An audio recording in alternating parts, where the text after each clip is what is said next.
Hello dear friends, मैं हूं तुषार। आप सभी का स्वागत करता हूं लर्न विद तुषार इस यूट्यूब चैनल पर। हमने अभी तक क्या क्या पढ़ा है, देखो पूरा चैप्टर हमने क्लियर किया है, हेरिडिटी एंड इवोल्यूशन। दूसरा भी चैप्टर हम लगभग खत्म कर चुके हैं। तो हम पहले चैप्टर हेरिडिटी एंड इवोल्यूशन का आज एक्सरसाइज कैसे लिखना है इसके बारे में बात करेंगे। ओके, तो ध्यान से देखिए, क्योंकि हर एक क्वेश्चन हम लेंगे कि एक्चुअली आंसर क्या लिखना चाहिए। जैसे हम बोर्ड में क्या कर सकते हैं, पूरे अंक हासिल कर सकते हैं, इसलिए आप एक एक पॉइंट ठीक से देखिए। अगर हम क्वेश्चन नंबर 1 की बात करें तो क्या है, उधर देखो, कंप्लीट द स्टेटमेंट। क्या करना है, स्टेटमेंट कंप्लीट करना है नीचे दिए गए ऑप्शन को मिला के। तो सी द फर्स्ट क्वेश्चन क्या है, देखो, the causality behind the sudden changes was understood due to, किसकी वजह से, कौन सा प्रिंसिपल दिया था, ह्यूगो डी व्राइज ने, तो म्यूटेशन। ये ध्यान में रखो। ओके, ये तो हमें पता है कि ह्यूगो डी व्राइज ने क्या किया था, म्यूटेशन को डिस्कवर किया था। The proof for the fact that protein synthesis occurs through, किसके थ्रू, हमें पता है कि जीन के थ्रू हमको क्या दिखाई देता है, was given by George Beadle and Edward Tatum, कि जीन का भी बहुत महत्वपूर्ण रोल है कहाँ, प्रोटीन सिंथेसिस में। तो ये भी हमें पता है, ध्यान में रखना है। अगर फिर हम बात करें तीसरे एमसीक्यू की, transfer of information from molecule of DNA to mRNA, उसको हम क्या कहेंगे, ट्रांसक्रिप्शन। तो ध्यान में रखो, क्या है उसका आंसर, ट्रांसक्रिप्शन। अगर हम बात करें ठीक से, इवोल्यूशन तो हमें पता है कि बहुत धीरे धीरे क्या होता है, चेंज होता है। तो हम क्या बोलेंगे, ग्रेजुअल चेंजेस ऑकरिंग। जैसे अगर इवोल्यूशन की डेफिनेशन पूछेंगे तो gradual changes occurring in living organism for a longer duration. Vestigial organ तो सबको पता है कि ज्यादातर अपेंडिक्स को ही प्रूफ माना जाता है कि ह्यूमन बीइंग का इवोल्यूशन होने में, ये हमको ध्यान रखना है। ओके, ठीक से हमको ध्यान में रखना है। फिर अगर हम बात करें, किसकी बात करें, देखो कि शॉर्ट नोट की बात करें तो क्या है वहां, कनेक्टिंग लिंक। इसके बारे में हमें बात करनी है, किसके, कनेक्टिंग लिंक। तो देखो कि ये तो डेफिनेशन है कनेक्टिंग लिंक का, ठीक से देखो, कनेक्टिंग लिंक का definition, some plants and animals show some morphological character by which they can be related to two different groups. दो डिफरेंट ग्रुप को जोड़ने का काम करते, डबल रूल का काम करते हैं जो भी एनिमल है, उनको हम क्या बोलेंगे, कनेक्टिंग लिंक्स बोलेंगे। अगर पहला एग्जांपल लिख देंगे हम पेरिपेटस, तो ये दोनों के बीच में का कनेक्टिंग लिंक है, एनिलिडा और अर्थ्रोपोडा, तो हमको वो भी यहाँ बताना है। अगर हम पहली बात करें, सेगमेंटेड बॉडी है, थिन क्यूटिकल है, पैरापोडिया प्रेजेंट है, तो वो किसके लायक दिखेगा, एनिलिडा जैसा दिखेगा। सिमिलरली वो क्या दिखाएगा, देखो, ट्रैकियल रेस्पिरेशन दिखाएगा। ओपन सर्कुलेटरी सिस्टम हमने पढ़ा है सब कुछ, ओपन सर्कुलेटरी सिस्टम क्या होता है, देन बाद में क्लोज सर्कुलेटरी सिस्टम क्या होता है, ये सब कुछ हमने पढ़ रखा है। तो ये किसके कैरेक्टर्स है, ऑर्थ्रोपोडा के। तो ये क्या इंडिकेट करेगा, पेरिपेटस किसकी कनेक्टिंग लिंक है, एनिलिडा और आर्थ्रोपोडा की, हमको याद रखना है। फिर दूसरा एनिमल आता है डग बिल्ड प्लेटिपस, जो हमें पता है कि रेप्टाइल जैसे एक क्या करता है, वो ले करता है, बट रिलेशनशिप किसके जैसा दिखाएगा, मैमल जैसा। उसके अंदर जो मैमरी ग्लैंड्स भी प्रेजेंट होते हैं। फिर अगर लंग फिश क्या परफॉर्म करता है, respiration with lungs irrespective of being. Fish होकर भी क्या करता है, लंग से रेस्पिरेशन करता है, इसलिए हमने देखी थी ट्रिक, फिश को लंग्स मिल गए। ओके, और अगर यही समय एग्जाम्पल हमको लिखना है, अगर इसी तरह से हम कनेक्टिंग लिंक का आंसर लिखेंगे, आपको ठीक से दिखता होगा, अगर हम इसी तरह से ठीक से आंसर लिखेंगे तो डेफिनेटली हमको मार्क्स मिल जाएंगे। ओके, ध्यान में रखो। अगर हम बात करें नेक्स्ट क्या है, देखो, एम्ब्रियोलॉजी। एक बहुत आसान शब्द में अगर हमको ध्यान में रखना है तो क्या होता है, देखो, स्टडी ऑफ एम्ब्रियो, इसी को ही बोला जाता है एम्ब्रियोलॉजी। किसी को स्टडी ऑफ एम्ब्रियो ऐसे हम ध्यान रख सकते हैं, स्टडी ऑफ एम्ब्रियो बोलो सिर्फ। Okay, study of embryo is called as embryology. तो embryology is the science which deals with the study of development of an organism from an embryo. तो एम्ब्रियो से जो भी डेवलपमेंट होगा उसी को हम क्या कहेंगे, एम्ब्रियोलॉजी, जो कि साइंस की ब्रांच है। Comparative study of embryonic development stages of various vertebrates shows that all the embryos have extreme similarity during initial stages। हमने पढ़ा है कि पहले स्टेज में सारे एम्ब्रियो हमको एक जैसे दिखते हैं, तो उनके बीच में जो भी चेंजेस वो धीरे धीरे क्या होते, कम हो जाते हैं। Similarly in initial stages indicate common origin of all those animals. तो इनके बारे में हमको इतना ही लिखना है एम्ब्रियोलॉजी के। ज्यादातर इसके ऊपर अभी तक क्वेश्चन नहीं आए, लेकिन आने की संभावना है। फॉर एग्जांपल यूनिट टेस्ट होता है, सेमेस्टर एग्जाम या प्रीलिम एग्जाम में हमको ये देखने को मिलते हैं। चलो नेक्स्ट लैमार्किज्म की बात करें तो यहाँ पहले ही साइंटिस्ट का नाम लिखना कंपलसरी है, ध्यान में रखो, जीन बैप्टिस्ट लैमार्क, इनका नाम लिखना ही है हमें। क्या किया इन्होंने propose, morphological changes occurring in living organism are responsible for evolution, उन्होंने बताया जो भी मॉर्फोलॉजिकल उनके अंदर चेंजेस होते हैं वो इवोल्यूशन के लिए रिस्पॉन्सिबल हैं। उसके पीछे क्या रीजन है, मॉर्फोलॉजिकल चेंजेस, तो फिर एक्टिविटीज भी हो सकती है या लेजीनेस, काम भी करने की क्षमता, या हम बोलते हैं कि वो लेजी भी हो सकता है, ये रीजन उन्होंने बताए थे। The neck of giraffe has become too long to browsing on leaves of tall plants, extending neck for several generations। ऐसे हमको एक एक स्टेप आगे जाके एक एक एग्जाम्पल वहां एक्सप्लेन करना है, बिकॉज लेमार्कम को क्वेश्चन पूछा गया था 3 मार्क के लिए 2026 बोर्ड एग्जाम। ओके, ये ध्यान में रखो, 2026 में इसके ऊपर 3 मार्क्स के लिए क्वेश्चन पूछा गया था, कोई भी 6 पॉइंट्स वहां लिखने थे, तो आप इसमें से कोई भी 6 पॉइंट्स लिख सकते हो। नेक्स्ट देखो दूसरा एग्जांपल ही दिया है, shoulders of iron smith have become very strong due to frequent hammering of, किसका किया जाता है, फ्रीक्वेंट हैमरिंग मूवमेंट हो जाती है, इसलिए उनके शोल्डर जो है चौड़े हो जाते हैं। Wings of bird like emu है, फिर ऑस्ट्रिच है, तो ये कैसे बन जाएंगे, वीक, क्योंकि वो यूज ही नहीं करते हैं। ओके, ये भी हम लिख सकते हैं एग्जांपल में। देन है legs of birds like swan and duck have become useful for swimming due to living in water, तो ये तो वाटर में रहते तो ज्यादा इस्तेमाल नहीं करते। स्नेक्स के लेग खत्म हो गए जो पहले थे, लेकिन मॉडिफिकेशन के बाद वो ज्यादा बोरोइंग हैबिट करते थे, बोरो करके रहते थे, तो उनके जो भी लेग्स थे वो चले गए थे। इसी तरह से हम आंसर लिख सकते हैं, क्योंकि ये बहुत महत्वपूर्ण क्वेश्चन है, इसके ऊपर क्वेश्चन पूछा जाता है। If we go forward, see all these examples are types of acquired character, means if we are discussing about the Lamarckism, definitely we should write minimum 5 to 6 points, then we will get 3 marks.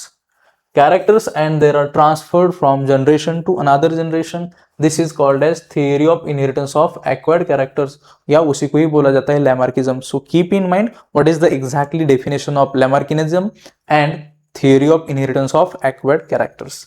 Development of organs due to specific activities or the generation to no use was widely accepted, but transfer of those character from generation to generation was rejected. तो हमको देखो कि क्या करना है, we are going to just write only 6 point out of whatever you are revising, जितने भी हम कर रहे हैं, रिवीजन कर रहे हैं, रीड कर रहे हैं, पढ़ रहे हैं, उसमें से कोई भी 6-7 पॉइंट करके हमको रखना है, क्योंकि ज्यादातर 2 मार्क के लिए शॉर्ट नोट या 3 मार्क के लिए क्वेश्चन इसके ऊपर हमको आता दिखाई देता है कोई भी एग्जाम के अंदर, चाहे यूनिट टेस्ट हो या बाकी कोई एग्जाम हो, because it had been verified many times that modifications brought in us are not transferred to the next generation and thereby Lamarck's theory was disapproved। तो फिर वो डिसअप्रूव हो गई थी। हमको तो पता है, हमने देखा था कि अगर पिताजी जिम जाकर मसल बनाते हैं तो उनके बच्चे या बेबी के अंदर भी वो मसल पैदा होते आएंगे क्या, तो नहीं, यही हमने लास्ट टाइम पढ़ा था, इसलिए वो थ्योरी डिसप्रूव हो गई थी। तो इसी तरह से हम इसका आंसर लिख सकते हैं। If we move forward, see Darwin's theory of natural selection, इसके ऊपर भी क्वेश्चन पूछा जाता है। एक तो थियरी लिखो या इसके अगेंस्ट क्या लिखने के लिए बोलते हैं, ऑब्जेक्शंस, तो ये हमको ध्यान में रखना है। Okay, Charles Darwin an English biologist publish the theory of natural selection which preaches the survival of the fittest. तो देखो, हमको किताब के बाहर जाना नहीं है, जो भी आंसर लिखने हम किताब का एक एक अक्षर, एक एक वर्ड, एक एक सेंटेंस लिखेंगे, क्योंकि बोर्ड जब मार्क मतलब पेपर चेक करते हैं जो भी एग्जामिनर, तो हर एक देखते कि ये क्या, कौन सा शब्द है, ये क्या वर्ड है, उसी के हिसाब से वो आंसर की में वर्ड होते हैं वही टिक करते हैं। तो हमको ज्यादा वर्ड में बदलाव नहीं करना है। If we are going to write the answer in our own words, तब भी we are going to use same language for giving answer. According to him, वो क्या बोल रहा था, ऑल ऑर्गेनिज्म प्रोड्यूस प्रोलिफिकली, हमने पढ़ा है बहुत ज्यादा तेजी से रिप्रोडक्शन होता है। दिस ऑर्गेनिजम्स कॉम्पीट करते हैं किसके साथ, एक दूसरे के साथ, क्यों, क्योंकि मॉडिफिकेशन करने के बाद उनको ज्यादा टाइम सस्टेन करना है। Natural selection also plays important role because nature select only those organisms which are fit to live and rest of the perish. Nature भी उन्हीं को सिलेक्ट करेगा जो क्या होंगे, जो अच्छे से रहेंगे, जो अपने अंदर बदलाव करेंगे और खड़ा हो पाएंगे, डट कर सामना करेंगे उस परिस्थिति का, उनको नेचर सिलेक्ट करेगा, वो सर्वाइव हो जाएंगे। इसी का नाम है nature selection. These sustained and selected organisms reproduce and give rise to new species with own specific character, तो अपने भी वो कैरेक्टर दिखाते हैं। This theory was widely accepted for a longer duration, however it had some objections. तो बहुत सारे objection भी इनके ऊपर हमको बहुत सारे लोगों ने लिया हुआ दिखाई देता है। तो इसी तरह से हम 5-6 इसके ऊपर भी इक्वेशन आता है, तो 5-6 पॉइंट करके हमको रखना है। नेक्स्ट अगर हम जाएंगे किसकी तरफ, इवोल्यूशन, तो मे बी इसके ऊपर भी देखो कि 3 मार्क्स के लिए ज्यादातर क्वेश्चन पूछे जाते हैं या डेफिनेशन पूछा जाता है। Evolution is the gradual change occurring in living organism for a longer duration.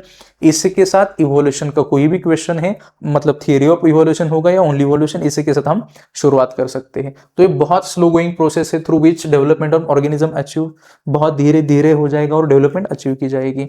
All these stages in changes occurred in various component ranging from stars and planets in space to the biosphere present on the earth should be included in the study of evolution। तो सारे मतलब star का study है, planets का study है, ये भी इनके अंदर क्या किया गया है, इंक्लूड किया गया है। आप देख सकते हो, आपको ये सब कुछ लिखना है। कहाँ, थियरी ऑफ या सॉरी ओनली इवोल्यूशन में। ये भी आपको पॉइंट उसके अंदर लिखने, इवोल्यूशन के अंदर, कि पहला कौन सा ऑर्गेनिज्म वहां क्या हुआ था, फॉर्म हुआ था, कहा हुआ था, ये भी हमको लिखना है। Okay, in due course of time, ये भी हमको देखना है। यूनिसेलुलर से मोर कॉम्प्लेक्स ऑर्गेनिज्म फॉर्म हो गए, उनके लिए कितने साल लग गए। तो ये जो चेंजेस था वो अलग अलग प्रकार के ऑर्गेनिज्म फॉर्म हो गए, मल्टी डायमेंशनल हो गए, फिर उसी को भी बोला जाता था इवोल्यूशन, उसको ही क्या बोला गया, विच इज अ ऑर्गेनाइजेशनल। तो progressive development of plant and animals from the ancestors having different structure and functional organization is called as evolution. लेकिन जो पहले वाली डेफिनेशन है वही हमको एक्सरसाइज में, बोर्ड एग्जाम में कहीं भी पूछी जाए तो वही हमको डेफिनेशन लिखनी है। अब देखो नेक्स्ट, ये भी पूछा गया था। अगर इन 2025 बोर्ड एग्जाम की बात करें तो ये क्वेश्चन 3 मार्क के लिए पूछा गया था। कितने मार्क के लिए, 3 मार्क के लिए, बोर्ड 2025। तो हम ये लिख देते हैं कि heredity is the transfer of biological character from one generation to the another generation through gene, और वह है जीन। ये पहला सेंटेंस हम लिख सकते हैं। फिर living organism can produce new individuals like themselves due to genes, only some those genes transmitted to the next generation without any changes, ये भी हम लिख सकते हैं। फिर है कि कोई कैरेक्टर से पेरेंट्स से ऑफस्प्रिंग तक जाएगा, ये भी हमको लिखना है। However sometimes sudden changes occur in those genes, अचानक से हमको जीन्स में बदलाव होता दिखाई देता है। ओके, ये फिर हमको म्यूटेशन भी इसके अंदर हम लिख सकते हैं, क्यों होता है तो हम वो कंसिडर करेंगे या नहीं करेंगे। और एग्जाम्पल जो डिसीज का है वो भी हमको कंसिडर करना है। आप देख सकते हो कि आंसर कैसे लिखना है। ओके, हट जाता हो, आप देख सकते हो। चलो नेक्स्ट, फिर देखो कि क्या क्वेश्चन है कि define vestigial organ, write names of some vestigial organs in human body and write the names of those animals in whom same organs are in functional. तो अगर हम वेस्टिजियल ऑर्गन की डेफिनेशन देखें तो हमको ये डेफिनेशन लिखनी है, जो कि पहले ही सेंटेंस में हमको डेफिनेशन दी गई है। फिर देखेंगे तो अपेंडिक्स है। तो अपेंडिक्स क्या होता है, देखो कि वेस्टिजियल ऑर्गन है कहाँ, ह्यूमंस में, लेकिन फंक्शनल कहाँ है, रूमिनेंट्स में। ये भी हमको ऐसे प्रकार का क्वेश्चन पूछा जाता है। Muscles of year pin vestigial है हमारे अंदर, बट यूजफुल किन के अंदर है, मंकीज, किस लिए, तो मूवमेंट करने के लिए एयर पिन्ना की। देखिए ठीक से देखिए क्या आंसर लिखना है। नेक्स्ट क्वेश्चन देखो, how are the hereditary changes responsible for evolution. तो यहां भी है, फिर हम क्या करेंगे, डेफिनेशन लिख देंगे किसकी, स्पेसिएशन की। फिर क्या लिख देंगे, पहला सेंटेंस यूनिसेलुलर कौन सा है, मल्टीसेलुलर कौन सा है, वो क्या इफेक्ट डालेगा, कौन कौन से कैरेक्टर है, फर्स्ट प्रिमिटिव सेल कौन सी है, ऑर्गेनिक था या इनऑर्गेनिक था, ये भी हमको दिखना है। फिर there are may be some differences है, नेचुरल सिलेक्शन से क्या होता है, पेरिश कौन होता है, नेचर किस किस को सिलेक्ट करता है, ये भी बताना है। कौन सस्टेन होगा, किसी को क्या परफॉर्म, मतलब रिप्रोडक्शन परफॉर्म करना पड़ेगा ही पड़ेगा या नहीं, क्या दूसरा कुछ करना पड़ेगा, ये भी हमको ध्यान में रखना है। अब देखो, explain the process of formation of complex protein क्या होता है। बहुत बड़ी प्रोसेस है, लंबी प्रोसेस है, लेकिन हमको लिखना है। अगर हम पहली बात करें कि क्या लगता है कि कहा कौन ए इसको स्टोर करता है, उसी प्रोसेस को हम क्या कहते हैं, सेंट्रल डॉग्मा। ये हमको ध्यान में रखना है। कौन कौन से आरएनए होते हैं, एम आरएनए होते हैं, आरआरएनए होते हैं और टीआरएनए होते हैं। ये भी हमको ध्यान में रखना है, बहुत महत्वपूर्ण है। तो हर एक का काम क्या है, एक ही स्टैंड का हम इस्तेमाल करेंगे ये हमें पता है। कॉम्प्लीमेंट्री भी सीक्वेंस दिया जाता है, उसी प्रोसेस को हम कहते हैं ट्रांसक्रिप्शन। फिर जो कोडेड फॉर्म में मैसेज रहता है, 3 कोडॉन्स हमको वहां नजर आते हैं, उसी को हम क्या बोलते हैं, उसी को हम क्या बोलते हैं, ट्रिपलेट कोडॉन। फिर वहां से थाउजेंड्स ऑफ ट्रिपलेट कोडॉन बनेंगे, जिसके ऊपर मैसेज होगा अमाइनो एसिड का, वो प्रोवाइड कर दिया जाएगा टीआरएनए से। उसी को हम क्या बोलेंगे, ट्रांसलेशन बोलेंगे। फिर अमाइनो एसिड जाएगा, फिर कौन करेगा मदद, आरआरएनए क्या करेगा, राइबोसोम मूव हो जाएगा एक एमआरएनए से दूसरे एमआरएनए के, मतलब एक ही एंड से दूसरे एंड तक। तो एक ऐसा अमीनो एसिड बना है, आगे गया, अमीनो एसिड बना है, आगे गया, पेप्टाइड बॉन्ड, फिर सारे एक मिलाकर प्रोटीन बन जाएंगे। तो इसी को हम कहते हैं ट्रांसलोकेशन। फाइनली हमको कॉम्प्लेक्स प्रोटीन बनता नजर आता है। इसी तरह से हमको स्टेप बाय स्टेप आंसर लिखने हैं, अगर 3 मार्क्स के लिए पूछा जाता है तो। फिर है explain the theory of evolution and mention the proof. अब प्रूफ मांगा गया है कि आपको प्रूफ करना है कि इवोल्यूशन के लिए कौन कौन रिस्पॉन्सिबल है। तो देखो पहले ही हमें थियरी ऑफ इवोल्यूशन में हमको लिखना है कि प्रोटोप्लाज्म हमको पहले देखने के लिए मिल गया, फिर जैसे टाइम बीतता गया यूनिसेलुलर से कॉम्प्लेक्स ऑर्गेनिज्म फॉर्म होते गए, और ये अचानक से हुआ है, स्लो चेंजेस हुआ है, ना कि अचानक हुआ है। कितने साल लग गए, 300 करोड़ साल लग गए। तो एक मल्टी डायमेंशनल बनते चले गए। ये कौन सी प्रोसेस है, ऑर्गेनाइजेशनल है। और हम लास्ट लिख सकते हैं प्लांट्स और एनिमल्स का हमको दिखाई देता है कि इवोल्यूशन पे भी बहुत असर किया है। अगर बात करें हम कि क्या और सपोर्ट करेगा, देखो कि बहुत सारी चीजें हैं। In spite of many adaptive differences, protoplasm है, फिर लाइफ प्रोसेसेस है, ग्रोथ है, रिप्रोडक्शन है, मेटाबॉलिज्म है। ये सारी प्रोसेस इसको क्या करेंगी, सपोर्ट करेगी। मॉर्फोलॉजिकल एविडेंसेस भी सपोर्ट करते हैं। It is seen that plants है स्टेम, उनके रूट, लीफ जो कि ग्रीन कलर में रहते हैं, तो ये भी ग्रीन कलर जो है ये फोटोसिंथेसिस करेगा। ऐसे बहुत सारे कैरेक्टर हम वहां लिख सकते हैं। Similarly it is seen that animals have appendages, तो आइज है, नोज है, ईयर से, ये भी हम लिख सकते हैं। फिर एनाटॉमिकल में जाएंगे तो ह्यूमन आर्म है, बुल्स लेग है, बैट का विंग है, फेल का फिन है।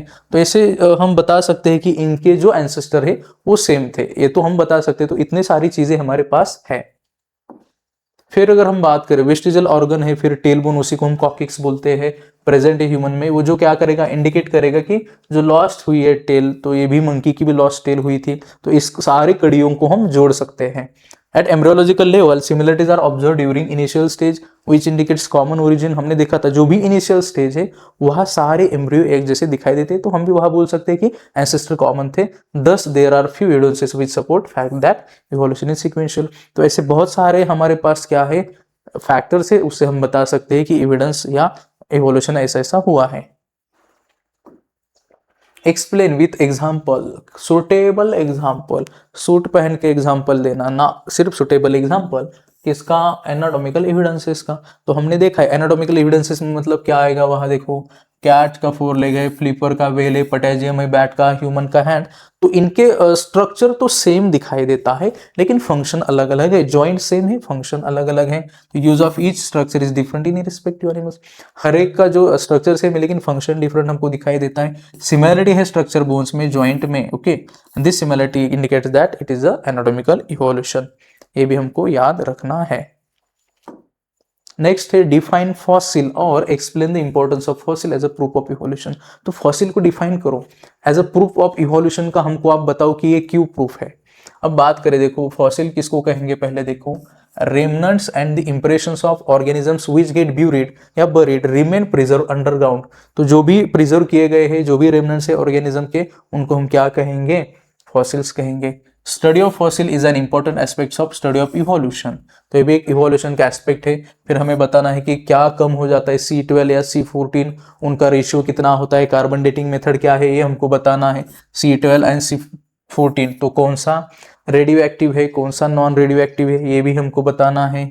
ओके, उनका रेशियो जो भी होता है बॉडी में, जैसे देखो रेशियो जितना कम उतनी एज ज्यादा होती है, हमको पता है। तो this carbon dating method is used for determining age of human fossils वगैरह, मैन्युस्क्रिप्ट है, ये हमको सब कुछ लिखना है कि हमें भी पता चला है कि जो वर्टिब्रेट्स है वो इनवर्टिब्रेट से निर्माण हुए है। तो ये भी हमको ध्यान में रखना है। फिर अगर हम बात करें, देखो लास्ट वाला क्वेश्चन है कि right the evolutionary history of modern man. तो मॉडर्न मैन की हिस्ट्री लिखनी है, लेकिन कैसे, कि वो कैसे कैसे इवॉल्व होता गया। तो अप्रोक्सीमेटली हमें पता है कि 7 करोड़ साल पहले जो भी एनिमल्स थे, मंकी लाइक एनिमल्स थे, उनके वो लेमर्स भी कहा जाता था उनको। ओके, तो कोई मंकी थे, उनकी टेल तो वहाँ ही खत्म हो गई थी, डिसअपियर 4 करोड़ ईयर्स एगो, जो भी साउथ अफ्रीका में थे। फिर इवोल्यूशन हो गया 2 करोड़ साल पहले, जो स्पीसीज कैसे दिखते थे, एप जैसी दिखती थी। They had to use their hands for more eating food and other work, हाथ काम करने के लिए, खाने के लिए इस्तेमाल में लाते थे। First human like acquired animal that is Rama भाई, जो पीते थे उनको रामा भाई कहते थे। East Africa, this app grew up in size and become more intelligent, have evolved 40 lakh years एगो। जो इंटेलिजेंट था, बहुत बुद्धिमान था, साइज अच्छी थी, वो कितने साल पहले हमको आता दिखाई देता है, 40 लाख ईयर्स एगो। तो skilled human appear to be the member of the genus Homo. हमें पता है कि Homo habilis, Homo erectus, Homo sapien, ऐसे हमने बहुत सारे नाम दिए हैं। ओके, फिर अगर हम बात करें अबाउट 15 लाख ईयर्स एगो, ह्यूमन ऐसे ऐसे था, फिर इरेक्ट पोस्चर होता गया और वे ऐसे चलते गए, ये हमको दिखाई देता है। तो ये कहा थे, चाइना और इंडोनेशिया, एशियन कंटिनेंट में। Evolution of upright man continued in the direction of developing its brain for the period of about 1 lakh years ago, ये भी हमको ध्यान में रखना है। Brain of 50,000 years old man had been sufficiently evolve to the next extent that it could be considered as the member of class wise man। तो ये भी हमको लिखना है, क्लास वाइज कौन था, होमोसेपियन। तो निएंडरथल मैन के भी बारे में हमको बताना है कि वो भी पहले वाइज मैन का एग्जाम्पल था। अगर क्रो-मैग्नन की बात आती है तो ये भी इवॉल्व हुआ था 50,000 ईयर्स एगो, तो उसके बाद में हमें इवोल्यूशन थोड़ा फास्ट होता दिखाई देता है पहले से ज्यादा। ओके, इसी तरह से हमने क्या पढ़ा, पूरा एक्सरसाइज खत्म किया है हेरिडिटी एंड इवोल्यूशन का। ऐसे ही हम जैसे जैसे चैप्टर खत्म हो जाएगा उनका हम एक्सरसाइज देखेंगे कि क्वेश्चन कैसे लिखने हैं और कैसे नहीं। एक क्वेश्चन रह गया है, वो हम अब देखते हैं। देखो, एविडेंसेस ऑफ इवोल्यूशन, कौन सा क्वेश्चन लास्ट बचा है, एविडेंसेस ऑफ इवोल्यूशन। तो इसका आंसर कैसे लिखना है, देखो हमें पता है कि कौन से 6 है, बराबर है, तो हम ऐसे लिख सकते हैं, ऐसा लिख सकते हैं 6। ओके, पहला अगर लिख देंगे क्या है, मॉर्फोलॉजिकल एविडेंसेस, ये भी बहुत महत्वपूर्ण है, मॉर्फोलॉजिकल एविडेंसेस। देन है कौन सा, एनाटॉमिकल एविडेंसेस। ओके, देन लिख दो एम्ब्रियोलॉजिकल एविडेंसेस, पूछा जाता है इसके ऊपर बहुत बार, ये भी बहुत आईएमपी है। देन है पैलियोंटोलॉजिकल एविडेंसेस। फिर क्या है, देखो कनेक्टिंग लिंक है, ये भी ध्यान में रखो। और लास्ट हम बात करें तो वो कौन सा है, वेस्टिजियल ऑर्गन। तो भी इसके भी ऊपर बहुत बार 3 मार्क के लिए या 2 मार्क के लिए हमको क्वेश्चन आता हुआ दिखाई देता है। इसी तरह से हम सारे चैप्टर का एक्सरसाइज देखने वाले हैं। ओके, आपको समझ में आया होगा। अगर कुछ डाउट होगा इसी एक्सरसाइज के बारे में तो आप पूछ सकते हैं। अगले बारे में हम ग्रेविटेशन के न्यूमेरिकल्स भी देखेंगे और उसका भी एक्सरसाइज कैसे लिखना है वो देख सकते हैं। आप अपना चैनल सब्सक्राइब करके रखो, लर्न विद तुषार, इस यूट्यूब चैनल से जुड़े रहना, आपको हर एक अपडेट्स मिलते रहेंगे, चाहे वो एक्सरसाइज हो या बाकी कोई लेक्चर्स हो साइंस के। ओके, तो मिलते हैं फिर अगले वीडियो में, तब तक के लिए धन्यवाद।